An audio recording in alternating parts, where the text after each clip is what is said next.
Hello everyone. आज का जो हमारा टॉपिक है वो है second topic chapter 10 wave optics में।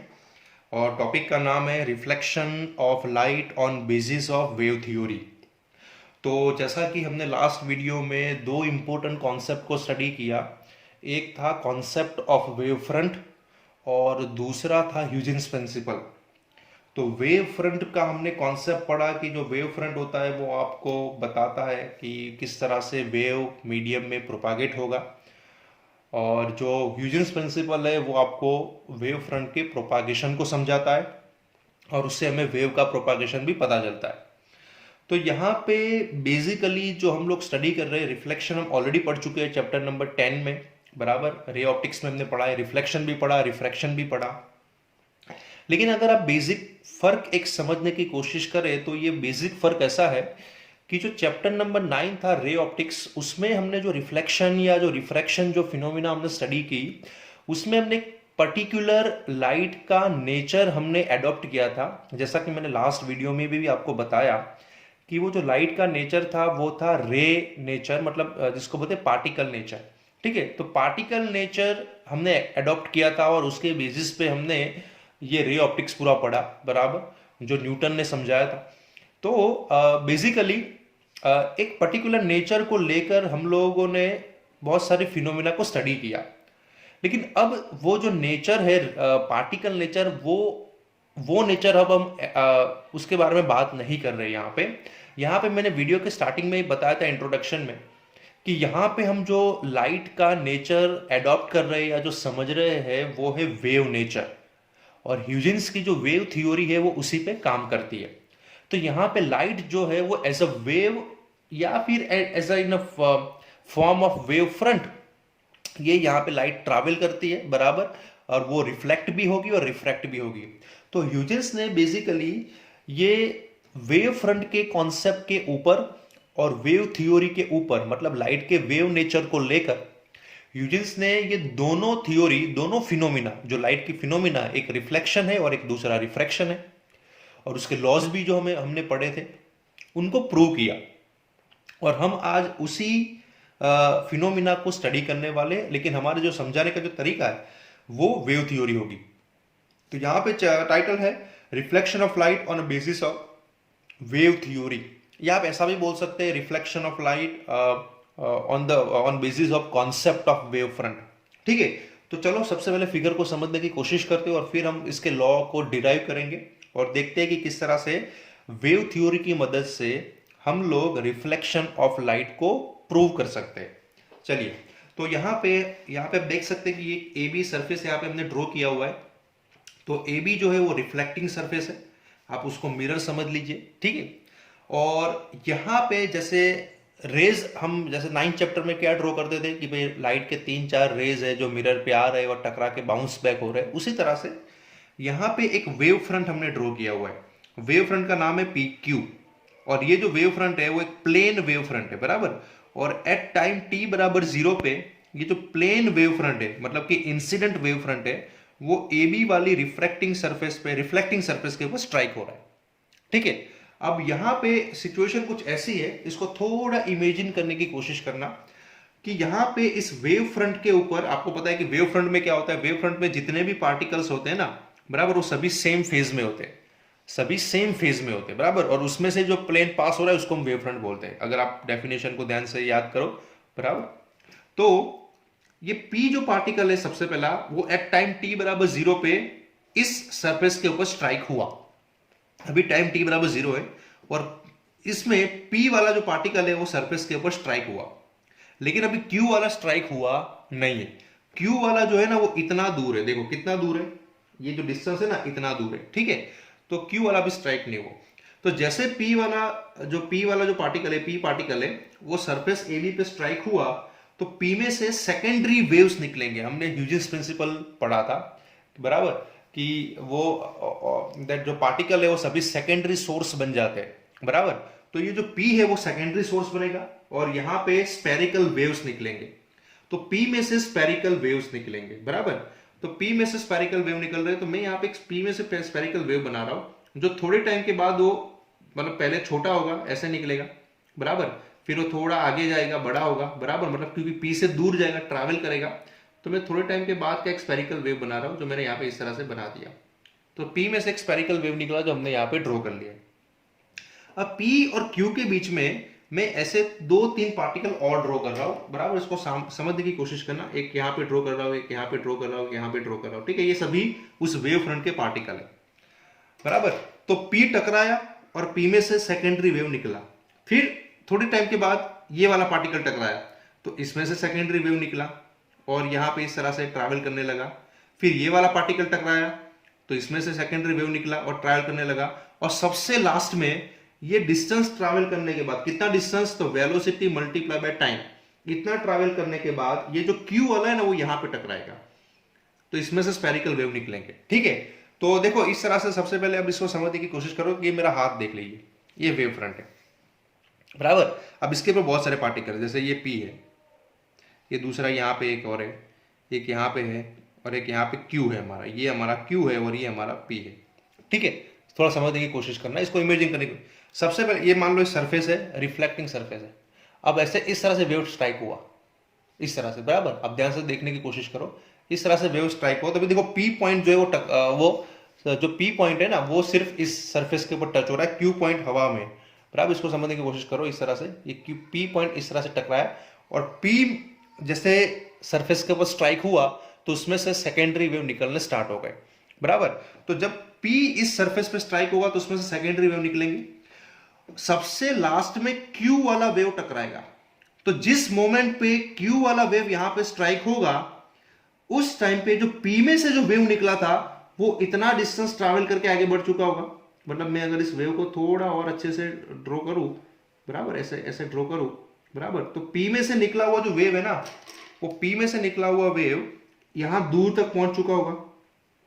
कितना डिस्टेंस ट्रैवल करके पहुंच चुका है, v इंटू टी जितना, क्योंकि vt जितना ट्रैवल करके q इधर से इधर आएगा, तो इस p का वेव है ना, उतना डिस्टेंस ट्रैवल करके यहां तक पहुंच जाएगा, ठीक है। और p के बाद कौन टकराया था, ये वाला, तो इसका वेव इस p के पीछे होगा। फिर कौन सा टकराया, ये वाला, तो इसका वेव इसके पीछे होगा। फिर कौन सा टकराया, ये वाला, तो उसका वेव इसके पीछे होगा। और सबसे लास्ट में कौन स्ट्राइक हुआ, q, तो उसका वेव सबसे बस जस्ट अभी एमिट हो रहा है, मतलब जस्ट अभी निकल रहा है, बराबर। तो यहां पे आप ध्यान से देखिए कि बारी बारी से, जैसे इसको ध्यान से समझने की कोशिश करिए, क्योंकि ये मेरा हाथ रिफ्लेक्टिंग सरफेस है, बराबर, और ये वेव ऐसे टकराया, बराबर, ऐसे टकराया। तो ये ऐसे टकराया, तो सबसे पहले ये टकराया, फिर ये टकराया, फिर ये टकराया, फिर ये टकराया, ऐसे। आप समझ रहे हो, थोड़ा समझने की, इमेजिन करने की कोशिश करिए। ये पहले सबसे पहले पी आया, फिर पी के बाद क्यू, पी मतलब पी बीच इसके बाजू वाला, फिर इसके बाजू वाला, एंड में क्यू। तो जब ये क्यू वाला जब ऐसे टकराया, तब P जो है ना वो आगे बढ़ चुका होगा ऐसे। तो ये वेव, इन शॉर्ट जो वेव फ्रंट है वो कुछ इस तरह से बिहेव कर रहा है कि वेव फ्रंट यहां से आया और ऐसे निकल गया, ऐसे। देखो रिफ्लेक्शन हो रहा है ना, कि वेव फ्रंट ऐसे आया, ऐसे आया और ऐसे निकल गया, ठीक है। तो सबसे पहले P, फिर उसके बाजू वाला, फिर इसके बाजू वाला, फिर इसे लास्ट में Q। तो जब लास्ट में जब Q पार्टिकल जब यहां पे स्ट्राइक हुआ, तो उसका सेकेंडरी वेव जस्ट यहां पे एमिट हो रहा है। लेकिन जितना डिस्टेंस ट्रैवल करने के बाद Q यहां पे स्ट्राइक हुआ, उतना ही डिस्टेंस P का वेव आगे ट्रैवल कर चुका होगा, बराबर। जब Q यहां पे पहुंचेगा तो P का वेव आगे ट्रैवल कर चुका होगा, क्योंकि वो सबसे पहले स्ट्राइक हुआ था। तो अब as per the Huygens principal, अगर मैं सभी सेकेंडरी वेव्स में से टच होता हुआ एक वेव फ्रंट, एक टेंजेंशियल लाइन बनाओ, सभी वेव फ्रंट से टच होता हुआ एक टेंजेंशियल लाइन बना रहा हूं, देखो। तो ये जो नया मुझे वेव फ्रंट यहाँ पे मिलेगा, इस वेव फ्रंट का मैं नाम दे देता हूं, यहाँ पे एस नाम दे देता हूं, ठीक है, और यहाँ पे मैं आर नाम दे देता हूं। तो यहाँ पे जो एस आर जो आपको दिखाई दे रहा है ना, this S R is nothing but the reflected wave. ये है हमारा रिफ्लेक्टेड वेव फ्रंट, बराबर। तो ये हमारा बन जाता है रिफ्लेक्टेड वेव फ्रंट, और ये टाइम है टी बराबर टी, बराबर। तो मतलब टी बराबर 0 पे पॉइंट P स्ट्राइक हुआ, और टी बराबर टी पे आपका पॉइंट Q यहां पे स्ट्राइक हुआ, पार्टिकल Q यहां पे स्ट्राइक हुआ। तो उतने T और T जितने टाइम के अंदर ये जो P का जो वेव होगा ना, वो आगे बढ़ के यहां तक पहुंच चुका होगा, और उसके पीछे वाला वेव जो उसके P के पीछे होगा, ये वाला वेव इसके पीछे होगा, और सबसे लास्ट में ये Q होगा। तो सभी सेकेंडरी वेव को कनेक्ट करता हुआ अगर मैं एक वेव फ्रंट बनाऊं, मतलब एक टेंजेंशियल लाइन बनाऊं तो वो मुझे position of new wave front देता है as per the Huygens principle. Okay, if you draw the tangential line connecting with the all secondary wave front, okay, wavelets, it will give you the position and the shape of the new wave front. तो ये हमारा new wave front बनता है। और ये new wave front आपको कहां पे मिला? एक उसी मीडियम में मिला, तो इसको हम बोलेंगे रिफ्लेक्टेड वेव फ्रंट। तो हमारा जो लाइट है, जो हमारा वेव फ्रंट है, वो रिफ्लेक्ट हुआ फ्रेंड्स। जो हमारा वेव फ्रंट है वो यहाँ पे रिफ्लेक्ट हो गया। तो ये हमारा तरीका था उसको समझने का, बराबर। तो यहाँ पे हमें अब क्या करना है? तो हमें यहाँ पे प्रूव करना है कि ये जो हमारा जो लॉ ऑफ रिफ्लेक्शन है वो यहाँ पे किस तरह से प्रूव होता है, बराबर। तो उसको हमें साबित करना है। तो यहाँ पे रिफ्लेक्टेड वेव और इंसिडेंट वेव हमें मिल चुका है। अब देखो मैं यहाँ पे रिफ्लेक्टेड एंगल और इंसिडेंट एंगल को यहाँ पे मैं लिख रहा हूँ ताकि पता चले। तो ये जो हमारा इंसिडेंट एंगल है और ये जो हमारा है वो रिफ्लेक्टेड एंगल है, ठीक है, आर। तब मैं यहाँ पे क्या कर रहा हूँ कि भाई इंसिडेंट वेव फ्रंट और रिफ्लेक्टेड वेव फ्रंट जो है वो angle I and angle R यहाँ पे बना रहे, किसके साथ? सरफेस ए बी के साथ, ठीक है। अब यहाँ पे दो ट्राइंगल को यहाँ पे मैं लिख रहा हूँ।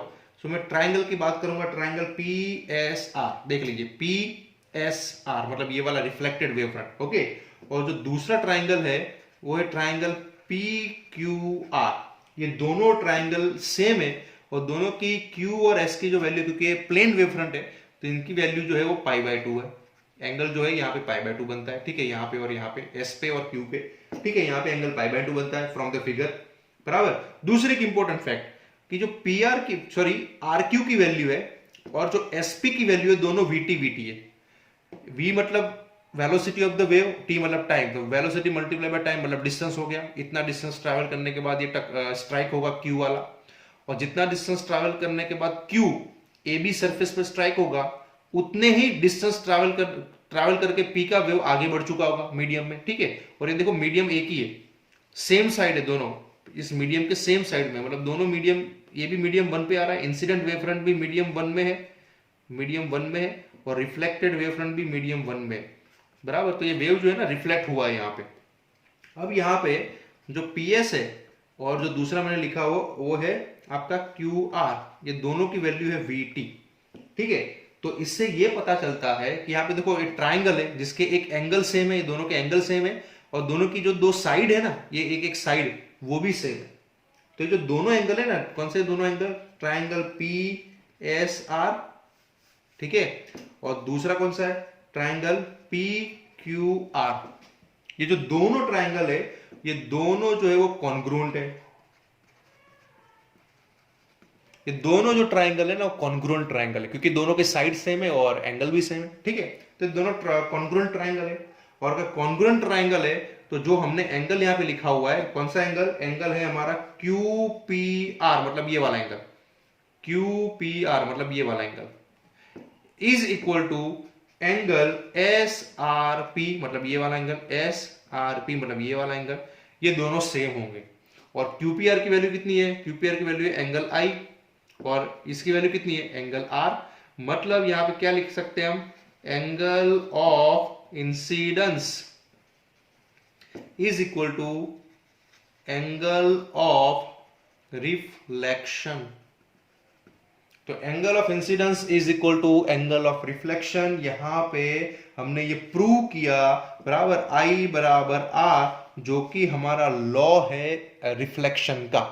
तो रिफ्लेक्शन का लॉ जो है हमारा यहाँ पे प्रूव होता है, बराबर। तो हमने ये जो पूरा जो रिफ्लेक्शन है वो हमने वेव थ्योरी के कॉन्सेप्ट पे एक्सप्लेन किया। तो इस तरह से हम ह्यूजेंस प्रिंसिपल की मदद से रिफ्लेक्शन ऑफ लाइट को एक्सप्लेन कर सकते हैं। Thank you.